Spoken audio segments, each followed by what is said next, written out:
If we were to have a mission in the game space, it's that we want to bring the player to make them a participant in the narrative.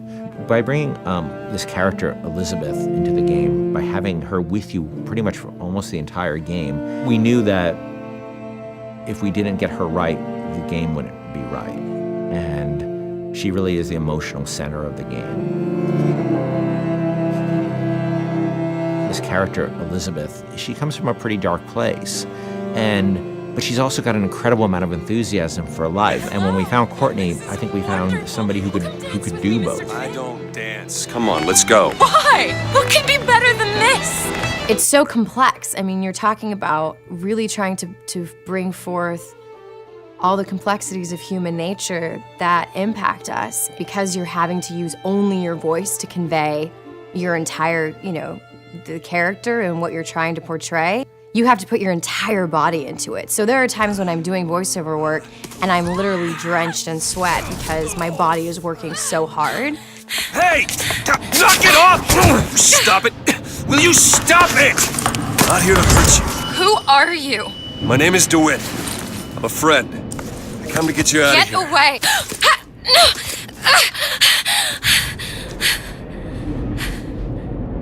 Are you real? It's not these one-note emotions, and I think that's what was so important to us as a collaborative team, to be really putting forth a narrative that was strong and that was complex and that was, reflective of how deep and the myriad of emotions that the human beings experience.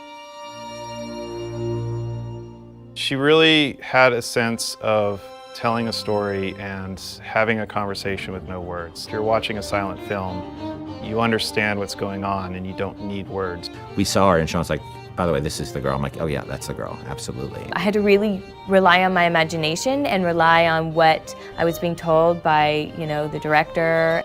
Weird for me to see myself, literally, every movement that I did. Yeah. I mean, I see myself in it. I mean, it might not be my face, but the thing is she's actually in a world. When I did it, I was in an empty room. Yeah. They put me out into this giant sort of basketball court, it looked like, with stuff taped out on the floor that was sort of the imaginary, world. She had to do a lot of physical things that I probably wouldn't do in my everyday life, kicking some butt and, with a bat and beating the hell out of something.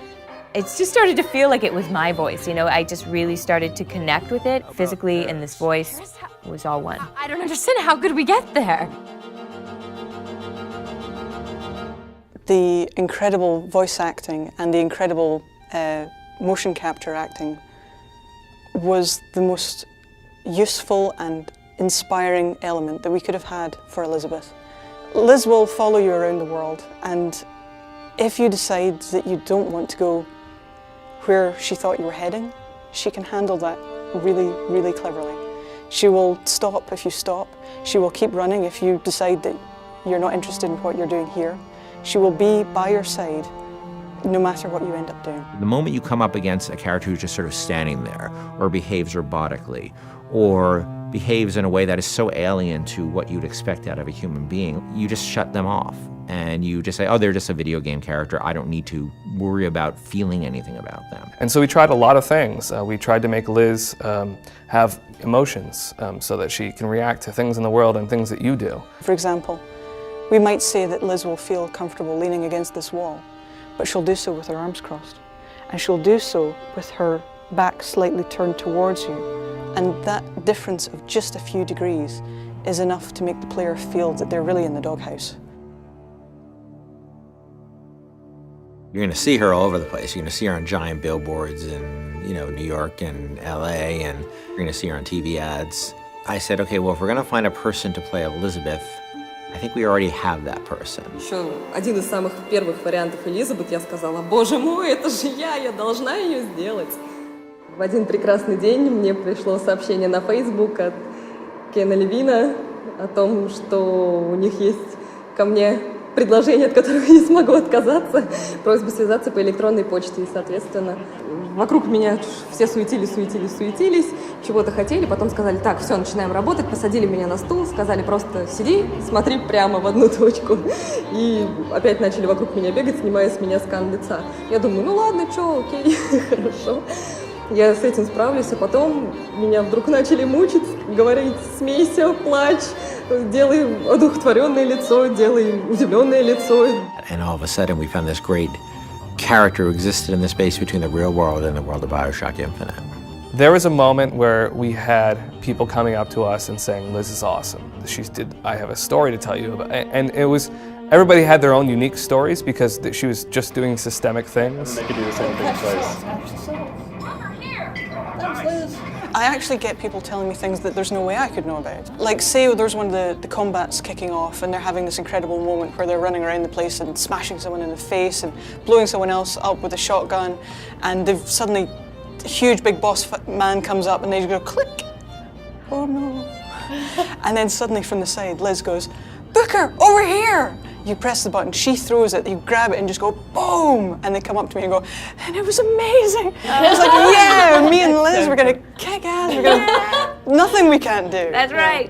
Even if we just break that barrier sometimes, where people feel she's a friend or somebody going through this experience with them, then that would be very exciting for me. I really hope people fall in love with her. I fell in love with her. I forget she's not a real person sometimes, and I know Courtney really well, and I forget sometimes that that's Courtney's voice, and that's Heather's motion, and that's the team's other work, and she becomes a real person to me many times. And I think the reason we call her Liz internally is because she became a real person to us in a lot of ways. Elizabeth has been locked in her tower for however many years it was, and now instead she's going to be released from her secondary tower, which is our studio, and let loose in the world for real. And that's just an incredible feeling. Let's go! Come on, let's go! Come on, let's go right now!